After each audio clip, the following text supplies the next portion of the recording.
we prioritized. Right.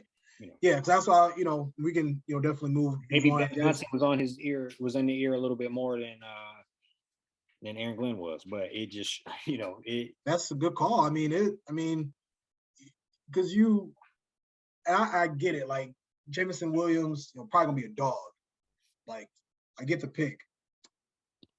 Say this though, like we watch quarterbacks all the time take guys off the street and just still continue to be successful. Like I'm just not so crazy about getting like skill players that high. Right. And then you sacrifice multiple picks to get a skill player that high. Like now you're depleted in other areas. We're in a building stage where I feel like we still should have prioritized defense with those extra picks, and I just got the shiny new toy that's still in the garage until like mid-November. 100%. So we gave up what 2 picks to get Jameson. I think maybe 3. 3. Okay, so that's what I thought. Yep. I didn't want to miss. Okay, so 3 picks. That's 3 players. Should be, let's call it 2 starters. We gave up 2 starters to get a guy that's not playing. So my question is, will Jameson Williams even be as good as St. Brown, who we was a 4th round pick? Yeah, time will tell. That time will tell. But I'm saying, if he has to be the clear number 1. Yeah, because St. Brown looked like he has to be Smith right now.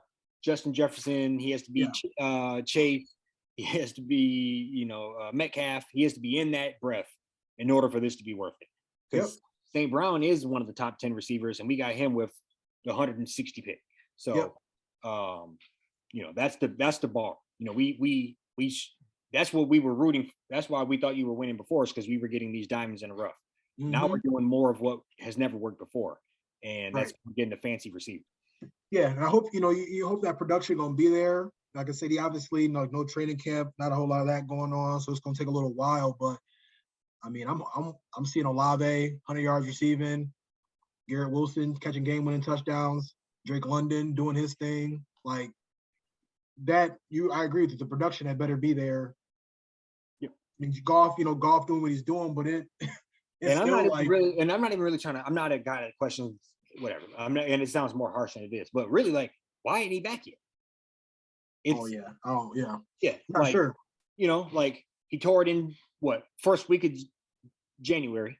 That's when the championship game is. Yeah. This is 10 months out.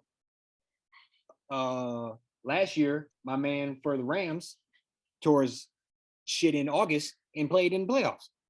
Yeah. It's a good call. I'm just saying, this is about the timeline where your ass should be back. I'm not trying to be rude, but just being 100. This is about the timeline where we should see some videos of you doing some shit in practice, or we should, we should see something that gives us excitement. Or I'm beginning to think we ain't gonna see him. We're gonna bring him back when we 1-9 with a knee that he had a little tender on. That don't make sense. And that's when he really at risk. That's when you put plays at risk like that. I can't even think of. We got Nate Sudfeld passing to him when we 1-9 and risking that knee. No, we ain't gonna see him this year.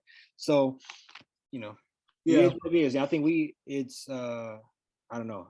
We cannot be happy. You cannot take this as Lions, as fans. This is right. Yeah. Like I said, it's a relationship at this point.